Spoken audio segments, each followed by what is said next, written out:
Buenos días, profesor. En esta oportunidad le hablaremos acerca del análisis del reporte macroeconómico de Ecuador entre los años 2007 y 2021.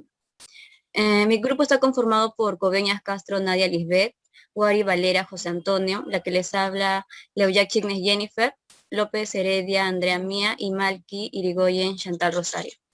Antes de comenzar con el análisis, es necesario saber qué es la macroeconomía. La macroeconomía nosotros podemos definirlo como una rama de la economía, el cual nos ayudará a estudiar y comprender la política económica de un país. En otras palabras, es el análisis de los agregados económicos, el cual nos ayuda a comprender cómo funciona y obtener una visualización más globalizada acerca de la economía de un país. Bajo este contexto, este trabajo busca realizar un análisis de la política económica de Ecuador durante el gobierno de Rafael Correa, que está conformado por 3 periodos gubernamentales, de 2007 al 2009, del 2009 al 2013 y del 2013 al 2017, y el gobierno de Lenín Moreno del 2017 al 2021. A su vez, también daremos a conocer de manera objetiva las potencialidades y vulnerabilidades de este país en los periodos ya mencionados. En este análisis veremos indicadores macroeconómicos como la tasa de desempleo. A su vez indicaremos cuáles fueron las causas de su incremento, así también como su reducción. Determinaremos la inflación, el cual es importante porque ayuda a la toma de decisiones de los bancos centrales a determinar los precios en el mercado. Asimismo veremos el PBI, el cual es un indicador macroeconómico que nos refleja el total de los bienes y servicios de Ecuador. Cabe mencionar que Ecuador atravesaba una inestabilidad política en gobiernos anteriores. Sin embargo, en el gobierno de Rafael Correa se pudo ver un incremento del PBI. Por otro lado, en el gobierno de Lenín Moreno se incrementó la deuda externa. Actualmente Lenín Moreno dejó a Ecuador con una deuda externa llegando casi al 50%. Dicho esto, a continuación mi compañero José les hablará acerca del sector real. Bueno, en esta oportunidad me toca hablar un poco sobre el sector real, ¿no? Podemos definir que el sector real es un grupo de actividades económicas, por ello la cuantificación, la descripción y presentación de esas transiciones tienen lugar en el marco de las cuentas nacionales, ya sea de ingreso y de producto. Bueno, ahora vamos a ver el PBI nominal. El PBI nominal es el valor a precios de mercado de la producción de bienes y servicios finales en un país durante un determinado tiempo, que suele ser un año. Por ello, el PBI nominal es muy importante en un país. Entre los años 2007 y 2019 nos damos cuenta que el PBI crece, ¿no? Esto refleja un crecimiento económico, pero sin embargo los precios suben de forma generalizada, o sea, una inflación. El PBI puede subir sin que necesariamente haya un aumento real en la producción y venta de bienes y servicios. A partir de los años 2011 y 2013 fueron buenos años para el PBI en Ecuador, ¿no? Dado que el precio del petróleo fue de $118 por barril. La depreciación del dólar y el auge de los commodities favorecieron significativamente al crecimiento económico. Como podemos ver en el cuadro, el PBI nominal crece, ¿no? Va creciendo a lo largo de los años y esto viene a beneficiar al país, ¿no? En esta oportunidad a Ecuador. Bueno, ahora vamos a ver sobre el PBI real. Bueno, tomamos como año base el 2007 debido a que en este año Ecuador tuvo una estabilidad política, económica y social, ¿no? Como vemos en el cuadro, en el 2007 tuvimos el 2.0%. Y de ahí en el 2008 también aumentamos, ¿no? A 6.5%, pero en el 2009 hubo una reducción al 0.4%. Y así vemos que tiene un cambio no radical, pero lento, un aumento lento del PBI, ¿no?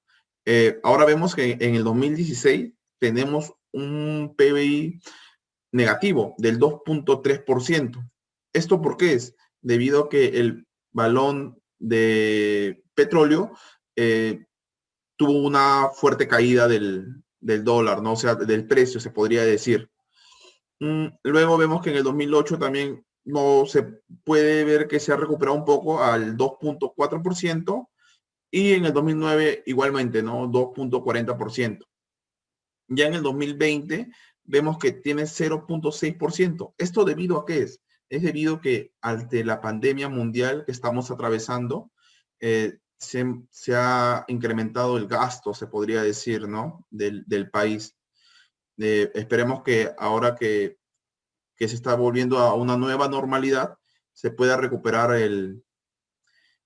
este porcentaje, ¿no? Y se pueda incrementar el Producto Interno Bruto.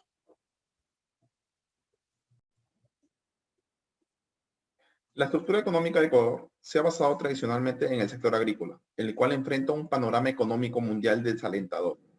El actual pero bajo precio del petróleo podría incentivar a los importadores de materias primas, pero a la vez complicaría la situación de los exportadores de productos agrícolas, especialmente en economías como la ecuatoriana, que no cuentan con estrategias de mejora de los niveles de productividad ante el régimen de tipo de cambio flexible de las economías vecinas y de aquellas que demandan bienes nacionales. Es decir, que no pueden devaluar la moneda para compensar el impacto de las pérdidas en términos de intercambio de la demanda. Además, que genera el abaratamiento del petróleo.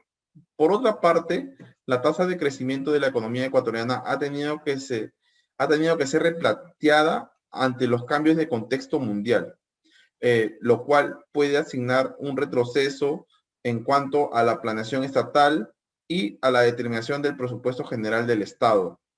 En este escenario, el sector agrícola de Ecuador se ha abocado a construir un porcentaje cada vez mayor a la composición del Producto Interno Bruto, sin contar con incentivos ni mejoras dirigidas precisamente a impulsar el sector.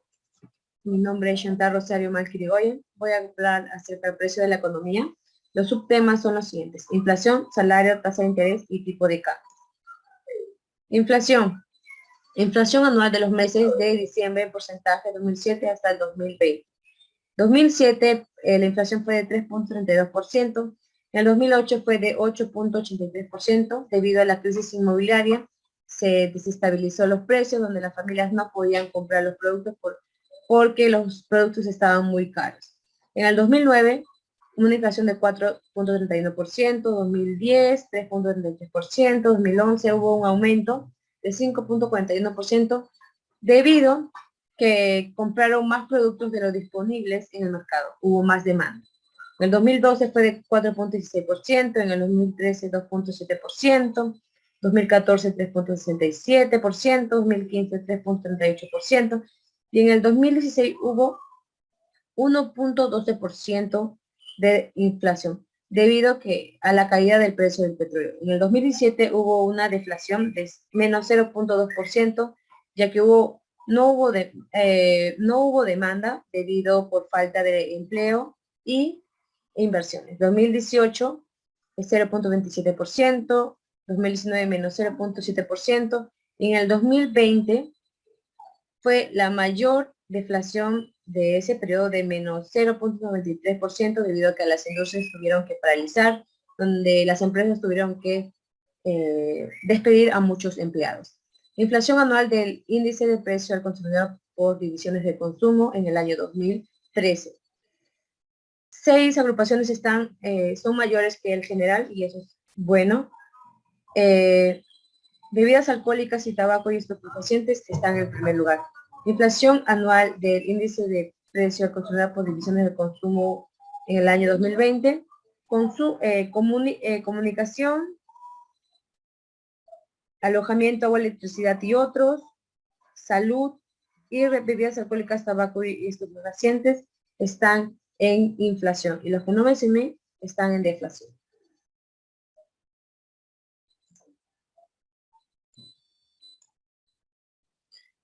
Vamos a hablar acerca del salario. Antes del 2000, el salario cobrado por los ecuatorianos era en sucres. Después del 2000 es en dólares. Como podemos ver en la gráfica, ha habido un aumento considerable de los sueldos a través de los años. En el 2007 al 2008 ha habido un aumento importante a consideración de los demás. Después del 2010, el sueldo mínimo se hace la suma de más el 13º y más el 14º. De esa manera se halla el total aproximado mensual de un trabajador. De esa manera vamos a hallar el ingreso mensual familiar, ya que el sueldo total aproximado se multiplica por 1.6 de receptor, siempre y cuando un hogar comprende de 4 integrantes. De esa manera, en el año enero 2020, el ingreso mensual fue de $746.67 y la canasta básica fue de $716.14. Con ello, la cobertura del ingreso familiar cubre un 104.26%. Nos vamos a tasa de interés.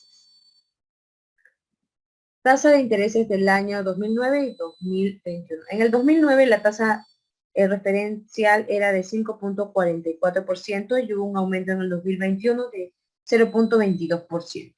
La tasa activa referencial de 9.19% disminuyó a 0.93%, tanto en la tasa legal igualmente. Y acerca de la tasa máxima convencional, hasta el momento sigue vigente. Para terminar, el precio de la economía, por último, tipo de cambio. Tipo de cambio de 1990 hasta el 2020. La moneda antes del 2000, antes de la dolarización, la moneda que circularizaba el territorio ecuatoriano era el sucre.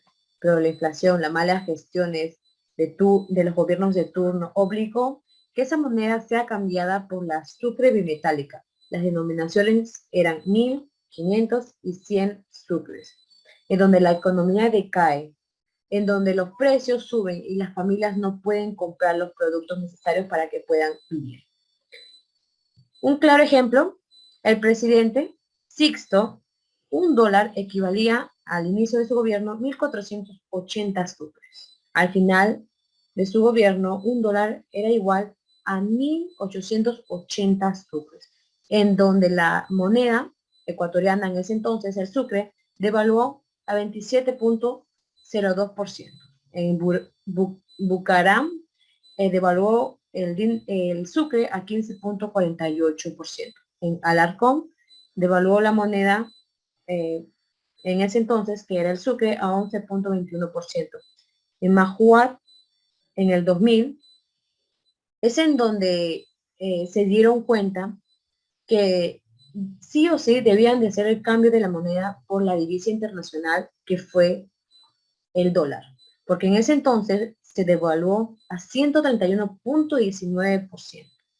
Es en donde en el gobierno de Yamil Mahuad se realizó la dolarización, en donde en ese año, para que tú hagas el tipo de cambio a dólar, 25.000 sucres era igual a $1, en donde muchas empresas quebraron, en donde las familias, donde hubo un aumento de la extrema pobreza, de la pobreza, en donde el aumento del desempleo tuvo un incremento, en donde las familias realmente no sabían qué hacer, entraron en desesperación, pero hubo un cierto tiempo en donde, más o menos 8 años, en donde supieron atravesar ese gran cambio radical. Pero fue lo adecuado, ya que disminuyó las tasas de inflación que antes de 2000 eran muy altas, eran extremadamente altas. Y realmente la moneda nacional de Ecuador es el dólar. Bueno, profesor, mi nombre es Jennifer Leoyac y le hablaré acerca de las variables sociales. En este caso visualizaremos la tasa de desempleo y la distribución de riquezas en Ecuador durante el gobierno de Rafael Correa y Lenín Moreno. Cabe resaltar que para que una persona se encuentre en una situación de desempleo, debe cumplir con 4 condiciones: estar en la edad de trabajar, no tener un trabajo, estar en la búsqueda de un trabajo y estar disponible para trabajar. Dicho esto, pasaré al sector de desempleo. Bueno, en el cuadro podemos observar que en el 2008, en el gobierno de Rafael Correa, hubo un incremento del 6.0% de la tasa de desempleo con respecto al año anterior. Sin embargo, en el 2009 se registró la tasa de desempleo más alta durante los últimos 4 años, un 6.5%. Esto debido a que el banco de inversiones Lehman Brothers se declaró en bancarrota, el cual afectó a la economía ecuatoriana. Sin embargo, en el 2010 hubo un descenso del 1.5 puntos porcentuales con respecto al año anterior. También se puede observar que en el 2011 al 2013 existe cierta variación con respecto a las tendencias de los años anteriores. Esto se dio debido a que el sueldo básico se incrementó pasando de $292 a $318. Sin embargo, en el 2014 se incrementó nuevamente la tasa de desempleo debido a la caída del precio del petróleo. Pero al finalizar el gobierno de Rafael Correa pudo reducir la tasa de desempleo a un 4.6%. Por otro lado, en el gobierno de Lenín Moreno, en el 2018 y 2019, las tasas de desempleo fueron del 3.7 a 3.8% respectivamente. Sin embargo, en el 2020, la tasa de desempleo se incrementó a un 5.0%. Esto se dio debido a la pandemia del COVID-19. En cifras actuales, en mayo del 2021, la tasa de desempleo sigue incrementándose, llegando a un 6.3%. Esto quiere decir que la tasa de desempleo se sigue incrementando. Con respecto al sector de distribución de riquezas, podemos observar que durante el primer periodo gubernamental de Rafael Correa existe cierto estancamiento en lo que es la reducción de niveles de pobreza. Cabe resaltar que el mayor índice de pobreza está en el sector rural. Sin embargo, se pudo reducir estos índices debido a los programas sociales del gobierno, como por ejemplo es el bono de desarrollo humano que fue financiado por el Banco Mundial y fue para las familias con bajos recursos económicos. Así también se incrementó los bonos de vivienda. Por otro lado, en el gobierno de Lenín Moreno, incrementó nuevamente la tasa de pobreza y pobreza extrema a un 32.4% con una diferencia de 7 puntos porcentuales. Así también como la pobreza extrema a un 14.9% con la diferencia de 6 puntos porcentuales. Con respecto a la evolución del PBI per cápita anual, cabe mencionar que el PBI mide la relación entre el nivel de ingreso de un país entre el número de habitantes. Se puede observar que en el 2019 y 2020 existe cierta recesión en el PBI per cápita, siendo este en el 2020 de $5.520. A continuación le daré paso a mi compañera Nadia.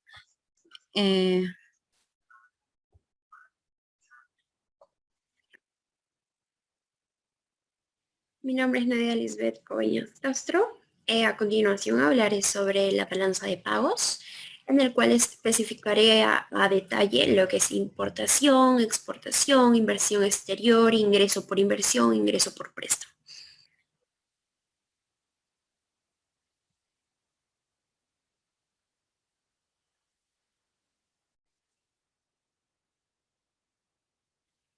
Con respecto a la balanza comercial, entre los años 2007 y 2020 se ha contado con un amplio déficit y se evidenció mayormente en el año 2015, puesto que contó con menos 3.187.40 millones de dólares, como también para el año 2016 las exportaciones fueron superiores a las importaciones, puesto que la balanza comercial después de mucho tiempo alcanzó alrededor de 473.5 millones.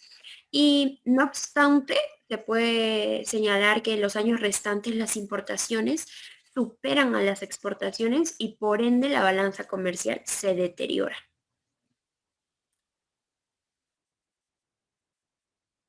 En inversión extranjera directa, sabemos que es el motor de crecimiento económico del país y se define como una excelente fuente de financiamiento externo. ¿Para quiénes? Para los países en desarrollo. En tal sentido, Ecuador conlleva a su tasa de reducción del desempleo y un incremento en las importaciones y es y exportaciones en el desarrollo económico a largo plazo.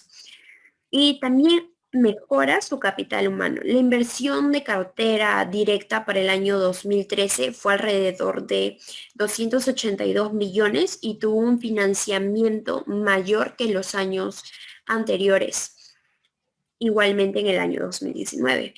Pero hay un ligero cambio entre los años 2007, 2015 y 2020, en donde la inversión directa de cartera disminuyó considerablemente.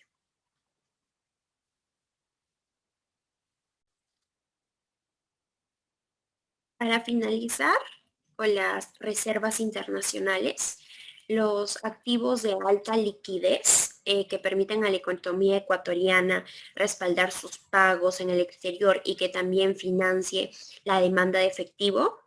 El aumento de su Reserva Nacional de Ecuador entre los años 2012 y 2013 fue alrededor de 350 millones y las reservas internacionales de Ecuador en millones de dólares han ido con el pasar del tiempo en aumento, puesto que podemos ver que en la gráfica de momento del año 2021 las cantidades han sido las siguientes, con 11.397 millones de dólares.